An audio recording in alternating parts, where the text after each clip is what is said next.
शेवग्याच्या शेंगांचं झालं असं की आम्ही पुण्याला येताना ना ताईकडे थांबलो होतो आणि ती बोलली शेवग्याच्या शेंगांना खूप शेवग्याच्या शेंगा आलेल्या आहेत तर काढून देते.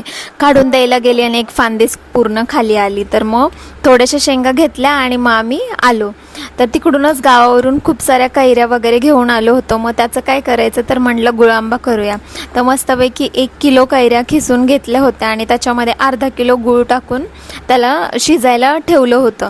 तर फक्त गूळ आणि कैरीच मी वापरते गुळांब्यामध्ये. आणि इकडे आमचा पाणीपुरीचा बेत होता. तर मी, मम्मी, निशम आम्ही सगळेजण पाणीपुरी एन्जॉय करत होतो आणि तोपर्यंतच आपला गुळांबा तयार होऊन रेडी होता.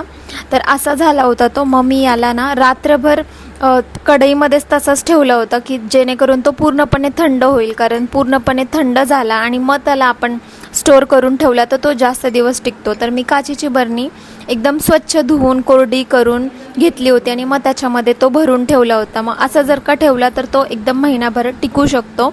तर असा माझा गुळांबा करून रेडी आहे. तर तुम्हाला हा ब्लॉग कसा वाटला कमेंट्समधून मला नक्की सांगा आणि अशाच व्हिडिओसाठी फॉलो करायला विसरू नका. भेटूया नेक्स्ट ब्लॉगमध्ये. बाय.